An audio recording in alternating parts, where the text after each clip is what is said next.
I'm not sure about surprise, but I mean, obviously knowing the strength of the Australian team and the individual players and how good they are, it was going to be a very difficult assignment. So I suppose from that point of view, he might have been right, but I think that the first win in Cardiff, I think, gave them the belief that they were good enough to beat this group of Australian players. What was your mixture of reaction to that, and possibly Trevor at the end? Because obviously you're 100% committed to England, and a lot of what you put into place has worked. But a lot of the Australian guys who are hurting, obviously, you know well. Yeah, certainly. Look, I'm not going to, gloat in front of them anyway. But look, I know how much they will be hurting in that change room. But look, to be honest, especially when the boys took that last wicket and the lap of honour, certainly the hairs on the back of the neck were standing up, which is a good sign. In terms of the decisive factors that have gone into it, the catching has been great, but getting conditions that suited English players in England, which you have had, has that been perhaps the most important part of it, do you think? Well, it's certainly part of it, and I think if you look around the world, in the last few years, there's very few of the away teams actually go there and win. Obviously, that's a challenge for any international team, will be to win away. That's the most difficult.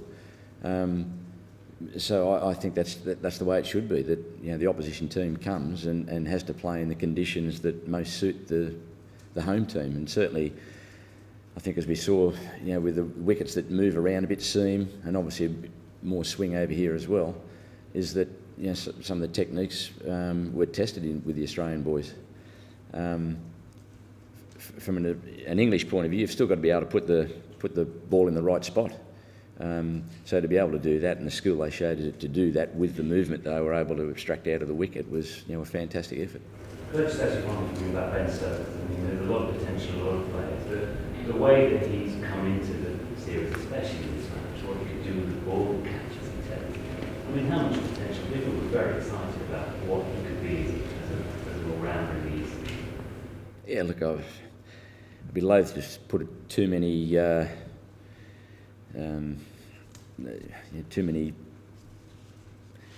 plaudits his way, I suppose, from the point of view that, I mean, we don't want to put, what do I say, is that we don't want to put any too much expectation on him and say he's going to be the next Botham or the next Flintoff or that type. He'll be the next Ben Stokes. And certainly, I think his batting is right up there. But his bowling, as we saw today, he could be another Jimmy Anderson. So to have that rolled up into one player going forward is a good thing for English cricket. And on top of that, he's probably the best fielder in the team as well. So,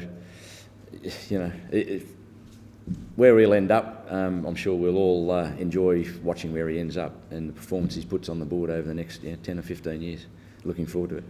Trevor, you said you know so many names in Australia. So why do you think about the struggle so much with the swing? Oh, well, look, it is the moving ball. In Australia, yes, you've got some wickets. Brisbane, for example, moves around a bit, but not to the degree that it does here. And not the pace is more in Australia as well. So here, not only does the ball move further sideways, both in the air and off the wicket, that it actually comes off a little bit slower as well. So we saw some of the batters, getting out in front, with the ball not quite coming on as much as they would see in Australia. So, it's only the very best players in any international team that are able to score runs away from home. And I think the Australian team is probably in a little bit of a transition period. But again, the England team were good enough to exploit those weaknesses.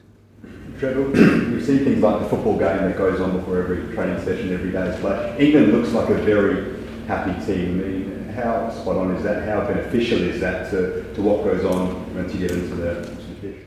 Yeah, look, it's one of those big things. You want the group of players to be happy and enjoying themselves with a smile on their face. It could be the game of marbles. It doesn't matter what it is, as long as they're feeling good about themselves, they're in a good space, they're doing what they want to do.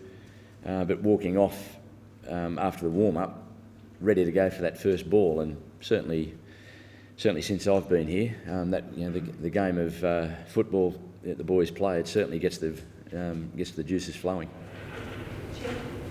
And Stokes' swing in the second innings, how much was conventional and how much reverse? I think it was all conventional. Even with that old ball, the ability to be able to swing it both ways as much as he did, and for a good deal of the time put it in the right spot, just made it obviously very, very difficult for the batters, and he got his just desserts. Trevor, you only met Alistair Cook the day before flying to Spain.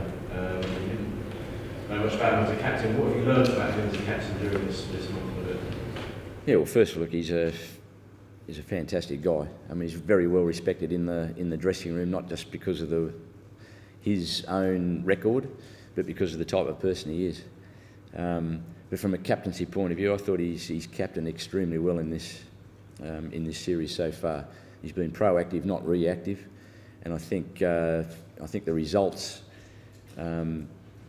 speak for themselves. And I think the players, the younger players themselves have really got behind some of those field placements, and the ability for those bowlers to actually go in and pull off a plan that he sets up. Again, it's just added up to 3 Test wins. Trevor, it was about the team, but when we see you on camera, you always look very calm, so it's a farthing. I just want to know from your point of view how your emotions have been. Have you been now, or are you just naturally always calm? I'm one of like a duck underwater, isn't it? With the feet under the water, paddling pretty quickly. But I think if the coach is showing his emotions and looking nervous or feeling nervous and making comments that are not necessarily helpful, I think that just makes the players even more nervous. They're going to be nervous, we know that, but they just don't need that negative sort of feel from others as well. And I think if they see some of the support staff that are nice and calm and some calm thoughts in a civil manner, then that allows them to go out and be free of any extra pressure, if you like, and do what they do. And how have you enjoyed watching your team perform? Well, I've enjoyed it very much. Obviously, 3 times out of the four matches.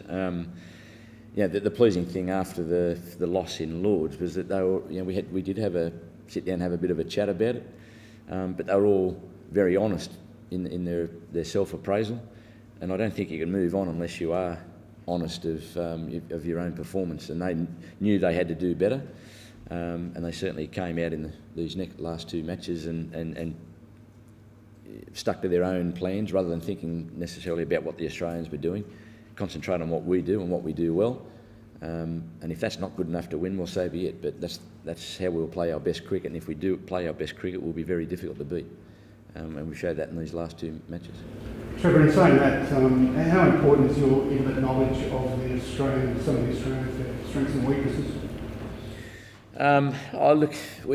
We sat down in Spain and had a little bit of a chat. To be honest, I just gave them a little bit of background, I suppose, on my thoughts, and I don't know everything there is to know about the game of cricket, and some of these players, Cook and Anderson, Broad, those types. Bell, they've played against these guys a lot more than I've played against them.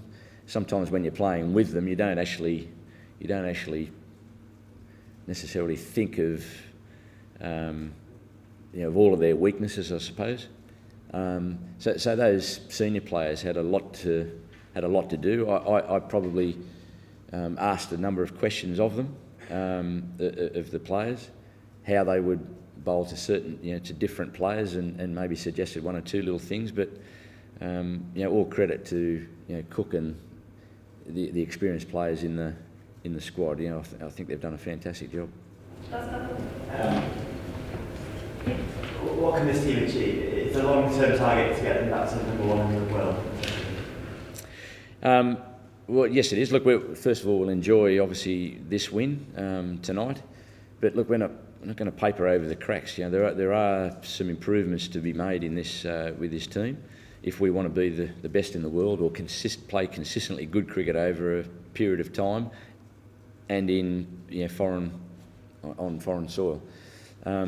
So yes, while we're going to enjoy today, we know there's some hard work ahead in front of us.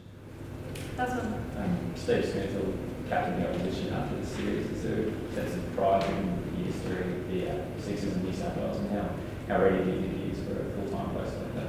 Yeah, look, I think he'll handle it well. I mean, he's shown it already in Test cricket earlier this year. Again, he's a very proactive type of captain. He does know the game. He's a bit of a game player.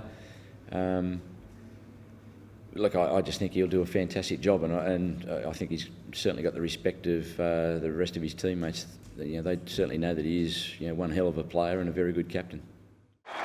Watch every Ashes moment live. This is like the days of Lillian Thompson. Oh, how about it? How about it? Buy your live pass at cricket.com.au/subscribe.